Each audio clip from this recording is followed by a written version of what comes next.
1, 2, 3, 4, 5, 6, 7, 8. Alright, good afternoon everyone. My name is Vargas, and today I'll be giving you a speech on organ donation for my communications class. Today I'll be explaining the benefits of registering yourself to be an organ donor on your driver license or your identification card. Next slide, please. Okay, so this is one of the ad campaign for being an organ donor. It says, be a thinker, be a doer, be a donor. You can change 9 lives. You yourself can save 9 lives, I should say, if you're an organ donor when you pass away. A couple questions I have for you guys is, do you know the benefits of registering to be an organ donor on your driver license? One of the states is you can save 9 lives. Another question I have for you guys is, are you aware there are a lot of myths associated with organ donation and maybe restrict you to become an organ donor, which I hope today to persuade you to change your mind about that. Are you aware of the shortages of organs that need to be donated? And are you also aware that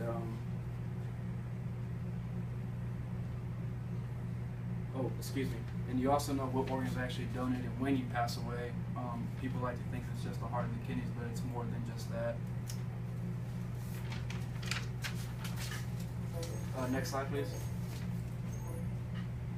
This is another ad that says donate life, give life. Registering to be an organ donor on your driver license. According to the DMV website, you're able to sign up as an organ donor with your state registry, and also you can show proof of of being an organ donor on your driver license. If you've ever seen that before, it's a little sticker. Well, different states vary, but mine's a little sticker that says donor on it. Next slide, please.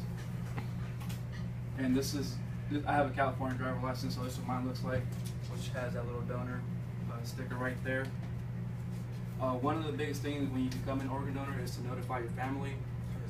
The biggest thing is because if you pass away, and even though you're registered as an organ donor, your family can deny the hospital to take your organs because you had no idea.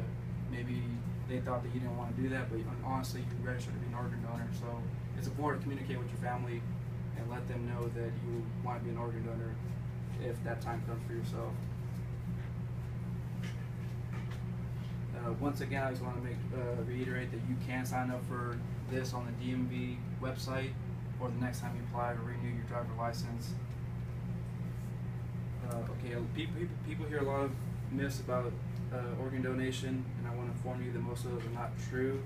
So hopefully you can change your mind about donating organs if you're against it at this time. Next slide, please. Okay, the first myth is people believe that when you pass away, the only organs they donate is heart, livers, and kidneys. But that's actually a myth. There are more organs that can be donated, such as the liver and your intestines, and also tissue. That includes your eyes, your skin, your bones, and heart valves, and your tendons can also be donated. The second myth I have up here is organ donation disfigures the body and changes the way it looks in a casket. So if you're afraid of the way you're going to look in a casket if you're an organ donor, that's actually a myth. There's no disfigure whatsoever. It's just like any other surgery as far as to compare it to a appendage removal. It's pretty much the same thing. You will not look different in a casket.